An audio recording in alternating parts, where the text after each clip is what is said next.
I took prescription meds on the way to the dentist's office to calm and settle my nerves. I also used EP throughout the whole process, the energy healing modality. And I also used a whole collection of holistic healing support. And I took amoxicillin. You are allowed to pick and choose and create the experience that works best for you. I mean, it's like that in birth that we tell people you don't have to do everything a certain way. You can do what feels correct for you. You can get an epidural and then ask them to not clamp the umbilical cord for 60 to 90 seconds. I think the important thing here is having the free will and knowing that it is your free will to make choices that best support you, not anybody else. It's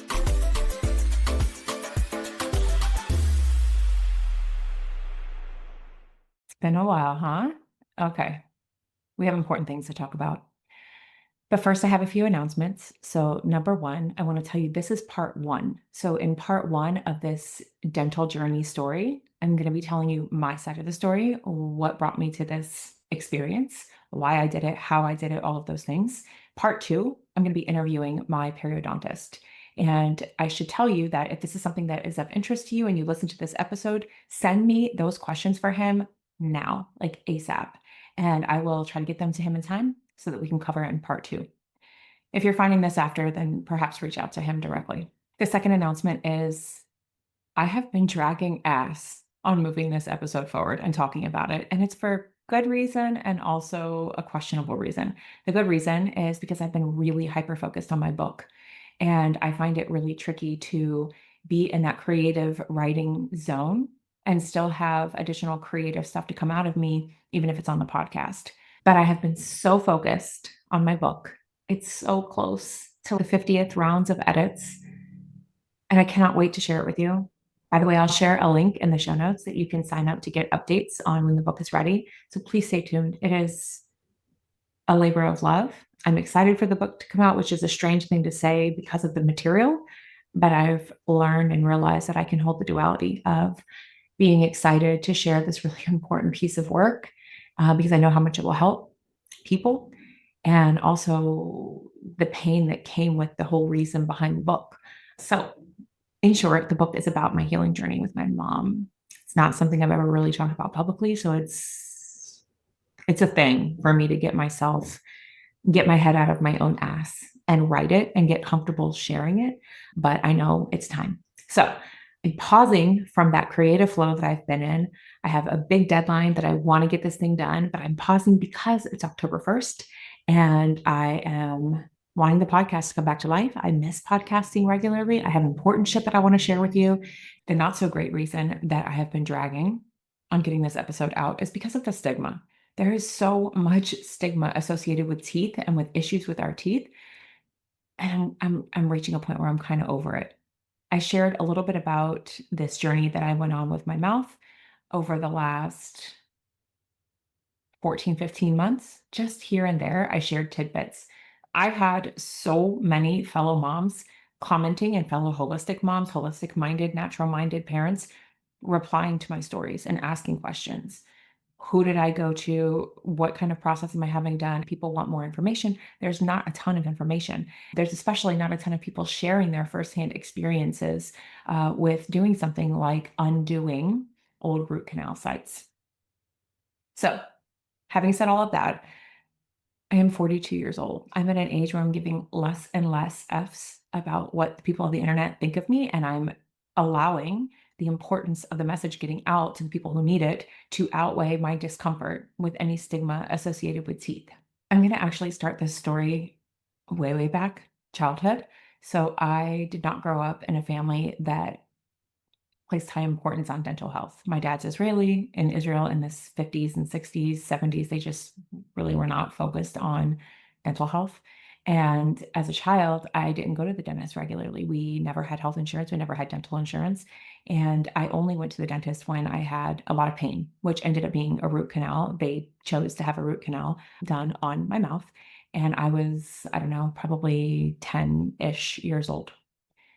When I was 18 and I got my first real job and I got my first benefits package, I started going to the dentist. And what I quickly learned was that years and years and years of not really knowing how to properly care for my teeth was not the best. and did not result in the best outcomes. And over the years, I've been to some wonderful dentists, and I've also been to some dentists that were just checking the box.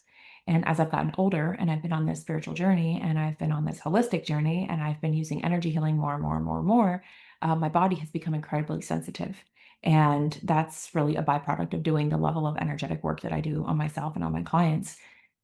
And as my body has become more sensitive, I just cannot do many of the conventional things that I used to do. And for the context of this conversation, we're going to talk about the work that I had done on my mouth, right? So I had one experience of a root canal when I was 10-ish. My second root canal I had within days of my son being born. So if you have heard me speak about this before, I had a C-section with my son, and a few days later I stopped taking the pain management medication, and as soon as their pain management medication wore off and I switched to something over the counter, I was in immense pain in my mouth. So I had a new tooth issue that required a root canal.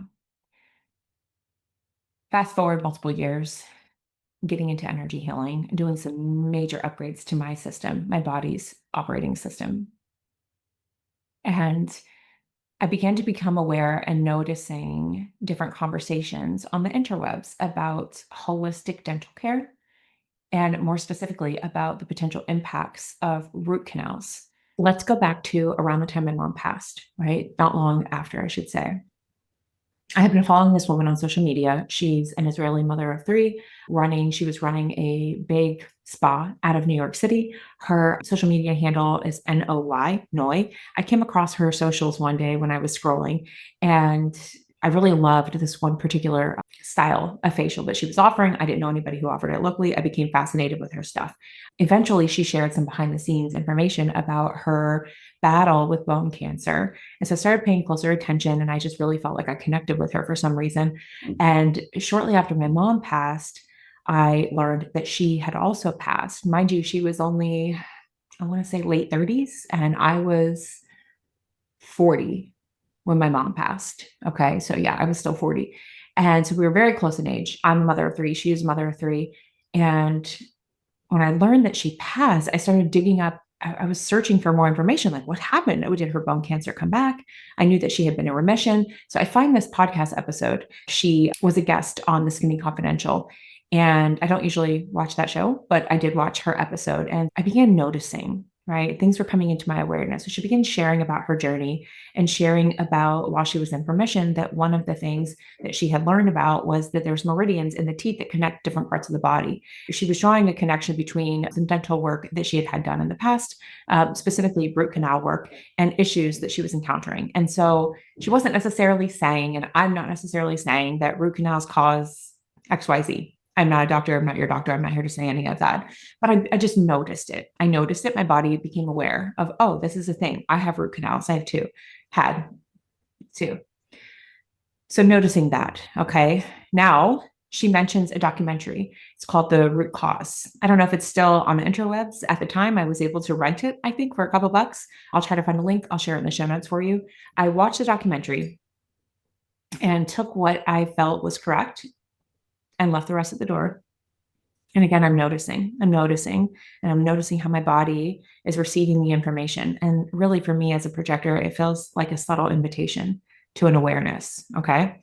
Now, after my mom passed, not long later, I was gathering photos and videos as I was put in charge of her slideshow at her service. Her husband gave me her phone. So I had her phone just a couple days after she passed. She's getting messages and phone calls from people, from clients, from friends who were still checking in on her and who had not yet realized that she had passed. So maybe they were not on social media, or they hadn't been on their social media for a while. And in going through some of her messages, I found a chain where she was having conversations with a dentist, and she had been going through the process of having some pretty substantial dental work done and was considering getting some implants. So having some extractions and other things, and then having some implants put in. So again, this noticing coming into my awareness. I'm not suggesting that this contributed to my mom's death. I know that my mom's death was something else entirely, and that I talk about at great length in my book. But for that moment, it was something that was coming into my awareness again. All of these noticings, I think of them as winks, nods, nudges from God, from the universe, from the divine, who are like, hey, pay attention to this. Hey, pay attention to this. And I had been thinking about the root canals that were sitting in my mouth. And if you've been following my journey for any amount of time, you know that for several years, I went through a process of removing a lot of items, um, chemicals, things of that nature, and breast implants out of my body, right? And because with all of this work that I've been doing on my system, my body is no longer accepting breast implants, hormonal birth control. Now, I am a one line in human design, so I like to gather a lot of information, and it's called the investigator line. So I'm open and available to the information. I'm noticing what the invitations are that are coming in as a projector, and then I'm investigating. So as I moved down this journey of investigating, I went and searched on podcasts for holistic dentists. At the time, I didn't even know that that existed, but I had just started to become aware of it and listening to these this handful of conversations. So I start searching for holistic dentists and functional dentistry. There were a couple of podcast episodes that I felt like really spoke to me and opened me up to this whole new side of my holistic journey and really going to the root cause of issues. No pun intended. And I started exploring my local area. Come to find out, there are a handful of this type of dentists in my local area. So the first thing I do is start making consultation appointments. I went to the first dentist, and the process was like something I'd never done before. So he did a CT scan of my mouth. And one of the things that I noticed is that in doing this specific kind of investigation into your mouth, insurance doesn't always cover this stuff. So for the consult, insurance doesn't cover it. It's a pay out of pocket thing.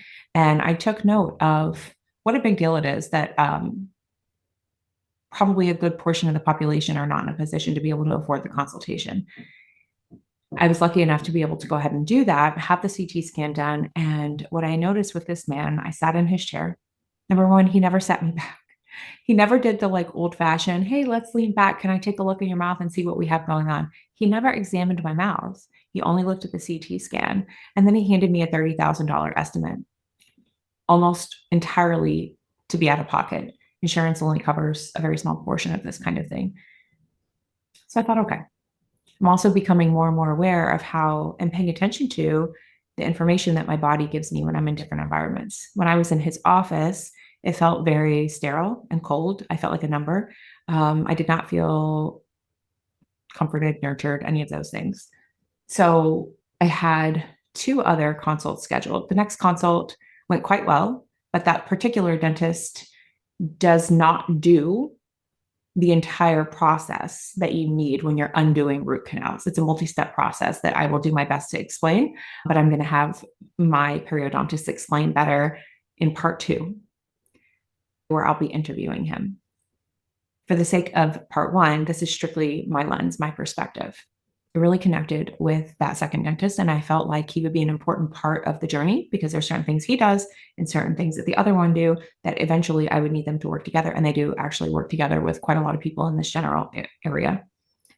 The third dentist I went to, I liked her, but something else that I found very unnerving was that she brought up a whole other range of issues that the prior two had never mentioned. And it felt very overwhelming. And I had a moment of feeling that the dial of my skepticism was turned up a bit, that I felt a little bit more guarded when I sat in her office. And I took note of that, noticing how my body feels. So I scheduled a fourth consult, which is the periodontist who you're going to meet in part 2. And by the way, if you have any questions, feel free to send them to me like ASAP so I can get them to him in time for our interview. Dentist number 2 referred me to meet dentist number 4, who would ultimately be the one who does the extraction surgery and the implant placement, and they would work hand in hand. So I go to dentist 4's office, and the first thing I am observing is how my body feels when I'm in their office, how the front desk staff made me feel from the minute I walked in the door, and really going back further from the minute I made the phone call. And then when I sat down with the doctor, with the periodontist, one of the first things he said, possibly even before he looked at my CT scan from the other dentist's office, was, I'm going to go ahead and lean your chair back. Can I take a look and see what we have going on here? And that's when it all clicked.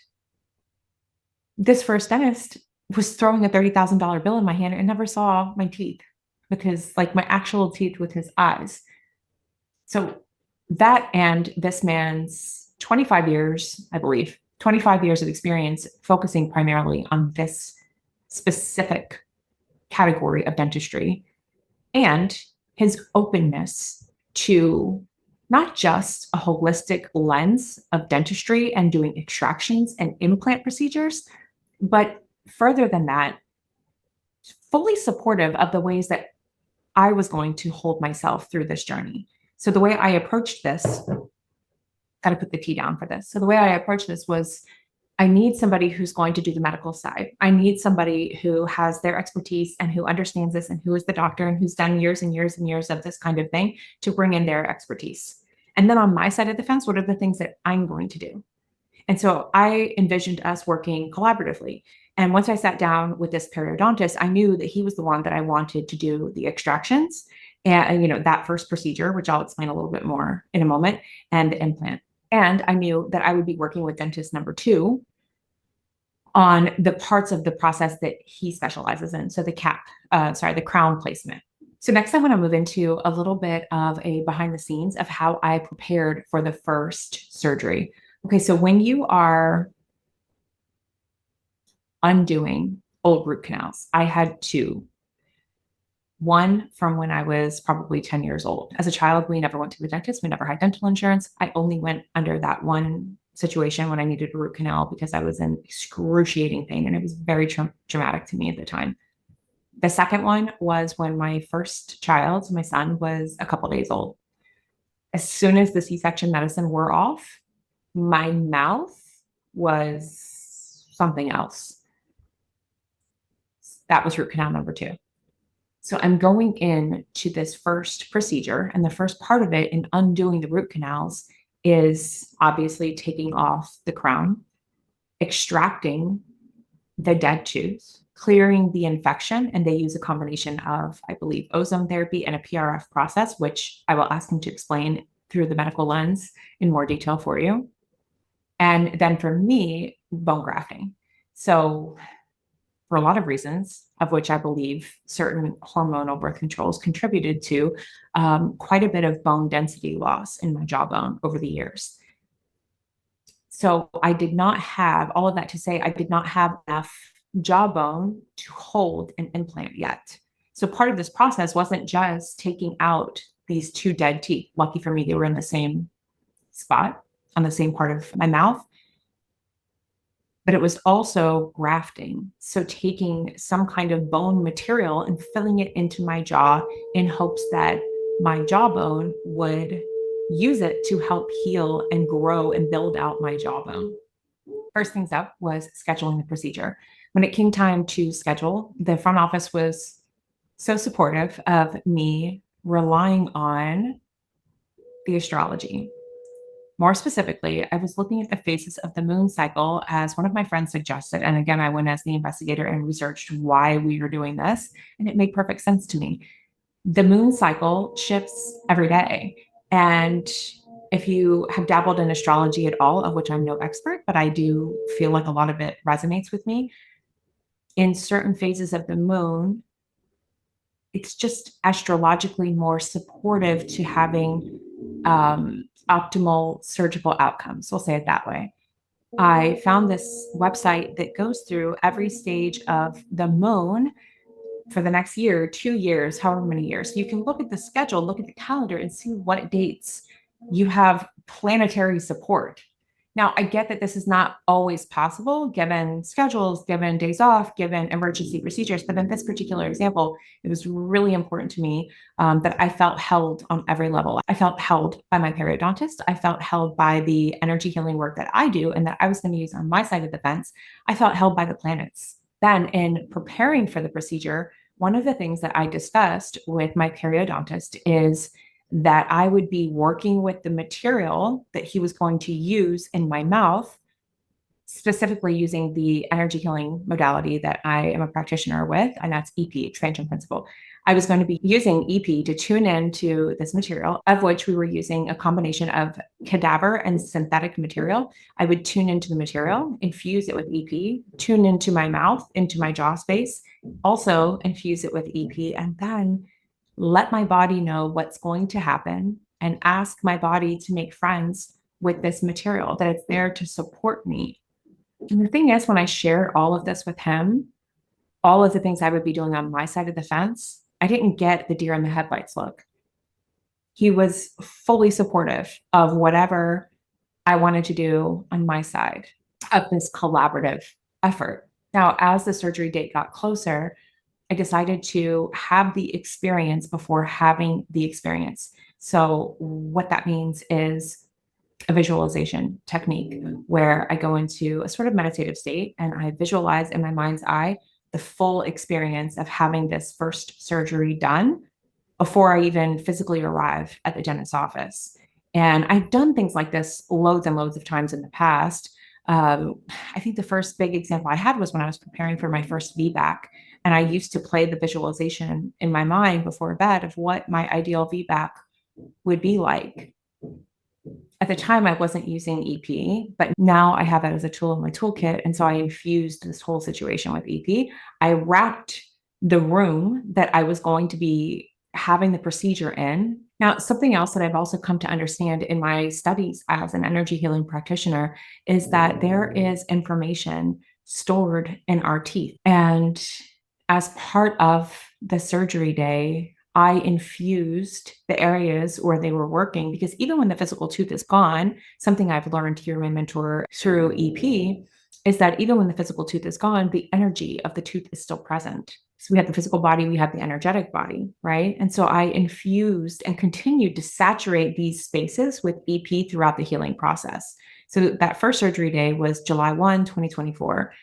I will say the procedure went very quickly, pretty seamless. I think that the staff was impressed that I or confused about why I wanted to document the process, why I was taking photos and some videos. In my head, I wanted to show my kids an example of what can happen when you grow up and nobody's encouraging you to brush and floss properly every day. The surgery went really well. They added a special touch, which I thought was glorious, which was just this satin mask that they put over my eyes. And it made me feel like I was asleep, even though I was awake. But I had taken some drug that they gave me to kind of soothe my system and calm my nerves. Obviously, I didn't drive myself. And I felt like I was asleep. And it felt like when I stood up and it was time to go, it felt like 5 minutes had gone by. They sent me home with a really incredible package of holistic products to support the healing. There was a nasal rinse. I remember I couldn't sneeze or blow my nose for something like 2 to 3 weeks because of the bone grafting.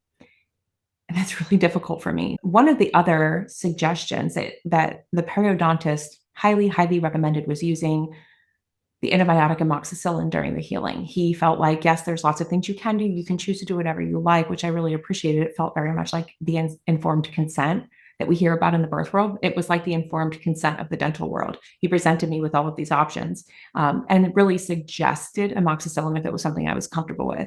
And while I don't love taking antibiotics and I don't take them very often, in something like this, I felt comfortable doing that. The thing is, I hadn't taken amoxicillin since I was 14. And at that time, my body had a crazy allergic reaction. I broke out in hives all over my body. So for, I don't know, 28 years. So for 28 years, I had been checking allergic to amoxicillin on all of my medical records. I had this conversation with the doctor, and one of the things that he offered is for me to try taking just a couple to see how my body would respond before the surgery date. Also something I was comfortable with. On my side of the fence, what felt really good to do was to tune into my body, let it know what's happening, let my body know that we're going to try out this medication and that it can make friends with the medication. I tuned into the medication as well, to the amoxicillin, and I asked the medicine and my body to make friends so that my body can receive the healing that the medicine will provide. I didn't have an allergic reaction. So I was pretty excited about that. Now I got home, that first procedure, the recovery was tricky for several days. I was very tender and eating only mostly liquids, not super hot, and really favoring that side. I will say that that first stage of this year-long experience, that first procedure, was my least favorite. And the healing part of that was not my favorite. But what I kept telling myself was, I'm healing, I'm healing, I'm healing, I'm healing. And anytime I did the mouthwashes, anytime I was rubbing the gel inside my mouth, I was continuing to reinforce the fact that we're healing, we're healing, we're healing. And I stayed focused on the healing, infusing myself with EP regularly throughout this process. And then I also found myself a howlite choker. Howlite is a crystal that is associated with healing bone. I also found a bone healing herbal supplement that I ordered online. And again, just tuning into my bones, into my dental cavity regularly to focus on the healing. Now, fast forward 5 months. So, 5 months later, they did another check and the bone healed enough to go through with the next phase, which would be the second procedure as part of this journey. And that is placing the implant. So if you remember, I had two sites where the teeth were extracted. Lucky for me, they were in the very back. And so they were hardly noticeable.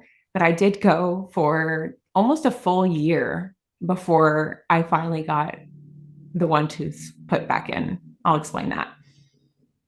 So, and in early December, which was that 5 month mark, I was able to have the implant placed. In preparation for that procedure, I did something very similar. I had the experience before having the experience. I tuned in to my body, I tuned into my dental cavity and asked it to receive the implant. I tuned into the implant and asked it to make friends with my body. And I utilized the expansion principle, energy healing, to bring the two together in a very coherent way. And I was pleasantly surprised at the healing experience after that second surgery. So I thought placing this implant, it looks like a huge screw going into your jaw. And the idea just made me cringe. And I was pretty anxious about it. But again, I used EP to soothe my nerves and the medication from the doctor. But I was pleasantly surprised that the healing part of the second procedure was like a walk in the park. I was tender just for that day, but by the next day, I felt so much better. I had no swelling. And the only odd sensation was for several months because now it had to heal again in order to support a crown. For several months, I had the butt end of the implant sticking out of my jawbone. And lucky for me, again, it was so far back. If you're in my real life and you saw it, no, you didn't. But then again, I had to walk around for another, it took another 7 months before I could get the new tooth. So 5 months later, about May, I go back to the periodontist. He does another scan and reviews my mouth, checks the bone, checks the implant. All is cleared for a tooth. His particular office doesn't do the tooth. So I went back to dentist number two, I want to say the next day, to be fitted for this new crown that they were going to order for me. And then that took several weeks to come in. So finally, in July of 2025, just over a year after I started this whole journey, I got my crown. I got my crown. And to be honest, I mean, the very, very, very back one, I didn't put a crown on because you would never see it, and it really doesn't matter. So I have been dragging and sharing this episode, and I know that it's in part because of how much editing I'm doing and how my creative bandwidth is at capacity. I also know that I've been dragging because there's a lot of stigma associated with teeth and with the mouth. And it is a thing. Even as a 40 something year old woman, I was pretty damn sure of myself. And at this point, gives less and less F's about what other people think. It is still a thing to be walking around in the world missing a tooth, even if it's near the back. And I'll say that in this full year, I became hyper aware of and compassionate toward the people who have to walk around every day dealing with dental issues because it is so financially out of reach for so many. And I'm not proposing that I know the solution to this. I don't. I just know that dental insurance is a joke. And for something like this, it covered a very small portion of the extractions. And I believe a lot of that was because I had infection. It covered some of the infection clean out, but then it doesn't cover anything to put a tooth back in. Dental insurers are basically like, that's all aesthetic. We don't care if you walk around toothless. So I say all of that to say that I recognize what a privilege it is to be able to have these kinds of conversations. And I I need motivation in human design. And so all of this made me realize that there's such a need to have these conversations on a broader scale to start chipping away the stigma because it's bullshit. So many of us are dealing with dental health stuff that we do not talk about publicly. I have shared tidbits of my journey over the last year, like very small amounts. And every time I've discussed the dental stuff and the holistic dentistry and the functional medicine, all this, I get loads of people replying and talking to me in DMs that they also want to have their root canal stuff undone. They also want to take out old silver fillings. That they also want, but nobody's talking about this publicly because it's for whatever reason become a thing that our society has deemed to be shameful. That if you don't have perfect teeth, and as I've done in every other area of my business, what I decided is that the need for this message to get out to people in my community, the need to have this level of discussion. Part one, my version. Part two is going to be when I interview my periodontist and answer your questions, outweighs my discomfort associated with being a toothless baddie for about a year. I mean, I look like a real life witch. So all of that to say, I hope you found this helpful. And if you have specific questions for my periodontist, he is based in St. Petersburg. Please send them over, send them my DM, send them to my Facebook Messenger, email me. I think that there's even a feature on Spotify, if you watch this on Spotify, that you can reply to the episode or leave a comment. So feel free to do that and I will get your comments and gather them. I would love to get them to him ASAP so that I have them ready before we sit down for our conversation next week. I also really wanted to highlight the importance of not, this just really mirrors other categories of life right now, doesn't it? The importance of not deciding that you're either for conventional dentistry as a whole or for holistic functional dentistry as a whole. It's actually okay to kind of fuse whatever you feel correct with. I took prescription meds on the way to the dentist's office to calm and settle my nerves. I also used EP throughout the whole process, the energy healing modality.